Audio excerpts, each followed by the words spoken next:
नमस्कार साथियों, अभी हम अध्ययन करने वाले हैं समांतर श्रेणी अध्याय 5 कक्षा 10वीं। ज़्यादातर हम लोग अध्याय की जो शुरुआत में भूमिका या उसके बारे में विस्तृत जानकारी दी गई होती है उसे अध्ययन नहीं करते हैं, तो मैं आपसे आग्रह करूंगा कि इसे जरूर पढ़ें। तो अभी हम लोग इसे पढ़ने की कोशिश करते हैं। भूमिका, आपने इस पर अवश्य ध्यान दिया होगा कि प्रकृति में अनेक वस्तुएं एक निश्चित प्रतिरूप पैटर्न का अनुसरण करती हैं, जैसे कि सूरजमुखी के फूल की पंखुड़ियाँ, मधुकोश मतलब मधुमक्खी का जो छत्ता होता है ना, या मधुछत्ते में छिद्र, एक भुट्टे पर दाने जैसे मक्की होती है, मक्की के ऊपर जो दाने होते हैं, एक अनानास और एक पाइन कॉर्न पर सर्पिल इत्यादि। अब हम अपने दैनिक जीवन में आने वाले प्रतिरूपों की ओर देखते हैं। ऐसे कुछ उदाहरण हैं। पहला पार्ट है, रीना ने एक पद के लिए आवेदन किया और उसका चयन हो जाता, मतलब चयन उसका हो गया। उसे ये पद 8,000 के मासिक वेतन और 500 रुपये वार्षिक की वेतन वृद्धि के साथ दिया गया। उसका वेतन रुपए में पहले वर्ष, दूसरे वर्ष, तीसरे वर्ष इत्यादि के लिए क्रमशः होगा। जैसे पहले था उसका 8,000, 500 रुपये जब बढ़ गया तो उसका वेतन हो गया 8,500, 500 और जब बढ़ गया तो हो जाएगा 9,000, इससे 500 जब और बढ़ जाएगा हो जाएगा 9,500। इस प्रकार से क्रमशः ये चलता जाएगा। तो ये एक निश्चित पैटर्न इसमें बन रहा है। अगला है, एक सीढ़ी के डंडों की लंबाइयाँ नीचे से ऊपर की ओर एक समान रूप से 2 सेंटीमीटर घटती जाती हैं। देखिए आकृति 5.1 आकृति में ये हमारे पास एक सीढ़ी है। उसमें जो नीचे से ऊपर की ओर, देखो नीचे से ऊपर की ओर जो सीढ़ियां हैं, इसकी जो चौड़ाई है वो घटती जाती है ना, मतलब कि एक समान रूप से 2 सेंटीमीटर घटती जाती है। ये चौड़ी है तो यहाँ से ये 2 सेंटीमीटर और कम होती जाएगी। ओके, तो सबसे नीचे वाला डंडा लंबाई में 45 सेंटीमीटर है। नीचे से पहले, दूसरे, तीसरे डंडों की लंबाइयाँ सेंटीमीटर में क्रमशः, पहले 45 था, 2 कम हो गया, 43 रहा, 2 कम हो गया, 41 बचा, 2 कम हो गया, 39 बचा, 2 कम हो गया, 37 बचा। तो इस प्रकार से 2 कम हो रहा है। ठीक है, तो इस प्रकार से हमारे पास उदाहरण एक 3 दिया हुआ है, एक हमारे पास ये 4th पार्ट दिया हुआ है, 5वां 6ठा पार्ट दिया हुआ है ना। तो आप सब इसे ध्यान से अध्ययन करें। उपरोक्त उदाहरणों में हम कुछ प्रतिरूप देखते हैं। कुछ में हम देखते हैं कि उत्तरोत्तर पद अपने से पहले पद में एक स्थिर संख्या जोड़ने से प्राप्त होते हैं। कुछ में ये पद अपने से पहले पद को एक निश्चित संख्या से गुणा करके प्राप्त होते हैं, तथा कुछ अन्य में हम ये देखते हैं कि ये क्रमागत संख्याओं के वर्ग हैं इत्यादि। इस अध्याय में हम इनमें से एक प्रतिरूप का अध्ययन करेंगे जिसमें उत्तरोत्तर पद अपने से पहले पदों में एक निश्चित संख्या जोड़ने पर प्राप्त किए जाते हैं। हम ये भी देखेंगे कि इनके nवें पद और n क्रमागत पदों के योग किस प्रकार ज्ञात किए जाते हैं, तथा इस ज्ञान का प्रयोग कुछ दैनिक जीवन की समस्याओं को हल करने में करेंगे। तो देखिए, इस अध्याय के अंदर हमें ये भी स्पष्ट किया गया है कि हम जो है क्या क्या करने वाले हैं। n क्रमागत पदों का योग ये भी ज्ञात करने वाले हैं, nवें पद ये भी ज्ञात करने वाले हैं, और ये भी बताया गया कि अपने से पहले पदों में एक निश्चित संख्या जोड़ने पर प्राप्त किए जाते हैं।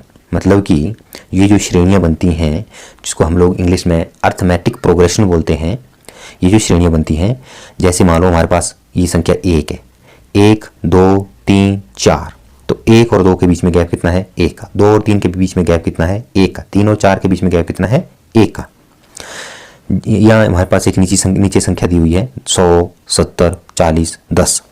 ठीक है, तो 100 से जब 70 कम करेंगे तो बचेंगे यहाँ पे गैप कितना है? 30 का। अब 40 से 70 नहीं जाएंगे, 70 से 40 जाएंगे तो गैप कितना बचेगा? 30 का। और 40 से 10 जाएंगे, गैप कितना बचेगा? 10 का। हालांकि यहाँ पे डी का मान माइनस में आएगा, लेकिन सब में गैप कितना है? 30 का गैप है, तो ये भी हमारे पास एक एपी। इस प्रकार से नीचे वाले उदाहरणों को हम लोग देख सकते हैं। तो सूची की प्रत्येक संख्या एक पद टर्म कहलाती है। तो ये पद है, ये भी पद है, ये भी एक अलग सा पद है और ये अलग पद है। और ये जो हमारे पास प्रश्न है इसमें ये पद अलग है, ये है ना, ये पद है, मतलब प्रत्येक संख्या एक पद कहलाती है। तो टर्म भी बोल सकते हैं हम इसे, और हिंदी में बोलेंगे पद।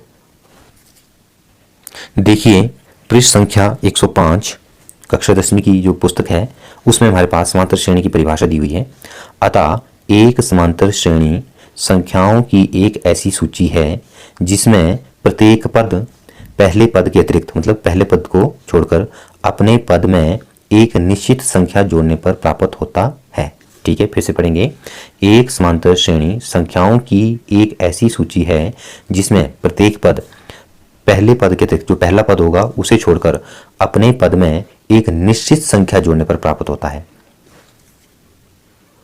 तो जिस प्रकार हमारे पास यहाँ पे संख्याओं की सूचियां दी हुई हैं, एक तो पहली संख्या को छोड़कर, जैसे कि वो प्रश्न में बोला गया है, एक निश्चित संख्या, मतलब एक जोड़ा तो 2 आया, 2 में एक जोड़ा 3 आया, 3 में एक जोड़ा 4 आया, और अगली संख्या में 100 से 30 गए 70 बचे, 70 से 30 गए 40 बचे, 40 से 30 गए और 10 बचे। इस प्रकार नीचे वाली सूचियों में भी एक निश्चित क्रम होता है। अगर निश्चित क्रम नहीं है तो एक एपी नहीं है। जैसा कि प्रश्न ऊपर हम लोगों ने पढ़ा कि जिसमें प्रत्येक पद पहले पद के अतिरिक्त अपने पद में एक निश्चित संख्या जोड़ने पर प्राप्त होता है। क्या? निश्चित संख्या जोड़ने पर प्राप्त होता है। ये निश्चित संख्या एपी का सार्वंतर कॉमन डिफरेंस कहलाती है। याद रखिए, ये सार्वंतर धनात्मक मतलब प्लस की संख्या, ऋणात्मक मतलब माइनस वाली संख्या या शून्य हो सकता है। आइए एक एपी के पहले पद को a1, दूसरे पद को a2, सौन nवें पद को an तथा सार्व अंतर को d से व्यक्त करें, तब AP a1, a2, a3, सौन an हो जाती है। अतः a2 माइनस a1 मतलब दूसरे पद से जब हम लोग पहले पद को माइनस करेंगे और तीसरे पद से दूसरे पद को माइनस करेंगे, इसी प्रकार अगले पद से पिछले पद को जब हम लोग माइनस करते हैं तो हमारे पास d आता है, और d का फार्मूला होता है हमारे पास d बराबर an बराबर an माइनस 1। एपी का व्यापक रूप समांतर श्रेणी या अर्थमेटिक प्रोग्रेशन का जो जनरल फॉर्म है वो क्या है? पहले पद को हम लोग लिखते हैं a, दूसरा पद आ जाएगा a plus D, D means common difference, और तीसरा पद आ जाएगा a प्लस 2d, और अगला पद आ जाएगा, जैसे चौथा पद है तो a प्लस 3d। इस प्रकार से अगला पद आ जाएगा a प्लस 4d, इससे अगला पद आ जाएगा a plus 5d and so on चलता जाएगा। तो इसे बोलते हैं हम एपी का व्यापक रूप। हिंदी में बोलेंगे, इंग्लिश में बोलेंगे जनरल फॉर्म, और एपी को बोलते हैं अर्थमेटिक प्रोग्रेशन, और हिंदी में बोलते हैं समांतर श्रेणी। अब इसके बाद हमारे पास आएगा, ध्यान दीजिए कि उपरोक्त उदाहरणों ए से ई में पदों की संख्या परिमित फाइनाइट है। ऐसी एपी को एक परिमित एपी कहते हैं। आप ये भी देख सकते हैं कि इनमें से प्रत्येक एपी का एक अंतिम पद लास्ट टर्म है। इसी अनुच्छेद के उदाहरणों 1 से 5 में दी हुई एपी परिमित एपी नहीं है। ये अपरिमित एपी इनफाइनाइट अर्थमेटिक प्रोग्रेशन कहलाती हैं। ऐसी एपी में अंतिम पद नहीं होते। तो जैसा कि हमने अभी पढ़ा, फाइनाइट अर्थमेटिक प्रोग्रेशन, परिमित समांतर श्रेणियां। अब हम लोगों ने यहाँ पे उदाहरण रखे हैं, जैसे हमारे पास पहला पद है 147, 148, 149, 150, 151, सो चलते जाएंगे 158 तक। अब यहाँ पे हमारे पास जो लास्ट पद है वो 158 है, मतलब कि जो अंतिम पद यहाँ पे हमारे पास दिया हुआ है, इसीलिए इसी को बोले हम लोग परिमित समांतर श्रेणी, फाइनाइट अर्थमेटिक प्रोग्रेशन। और अगला है इनफाइनाइट अर्थमेटिक प्रोग्रेशन, अपरिमित समांतर श्रेणियां। इसके उदाहरण है 4, 6, 8, 10, 12 एंड सो ऑन। अब जैसा कि श्रेणी खुद बता रही है कि इसका अंतिम पद हमारे पास नहीं दिया हुआ है, तो अंतिम पद जो वो कुछ भी हो सकता है इसमें, तो इसलिए इसको बोलेंगे अपरिमित, क्योंकि जो अंतिम पद है वो इसमें नहीं दिया हुआ है, इसलिए इसे बोलेंगे हम लोग अपरिमित समांतर श्रेणियां। दूसरा उदाहरण है 5, 10, 15, 20, 25, 30, 35 ऐसे चलता जाएगा। देखिए, इस प्रतिरूप को देखते हुए हम कह सकते हैं कि nवां पद an बराबर a plus n minus 1 into D है। अतः प्रथम पद a और सार्वंतर d वाली एक एपी का nवां पद an बराबर a plus n minus 1 into D द्वारा प्राप्त होता है। ए एन को एपी का व्यापक पद जनरल फॉर्म भी कहते हैं। यदि किसी एपी में एम पद हैं तो ए एम इसके अंतिम पद को निरूपित करता है, जिसे कभी कभी एल द्वारा भी व्यक्त किया जाता है। तो अंतिम पद को कई बार हम लोग एल भी लिखते हैं। ये हमारे पास एक फार्मूला है, इस फार्मूले को हम लोग याद भी कर लेंगे। प्रथम पद ए और सारवंतर डी वाली एपी का एनवा पद जो है हमारे पास होता है ए एन बराबर A plus N minus 1 into D. इस फार्मूले को हम लोग याद कर लेंगे। एनवा पद याद करने के लिए ए एन बराबर A plus N minus 1 into D. अब एपी का जो व्यापक रूप है वो मैंने पहले से यहाँ पे लिखा हुआ है।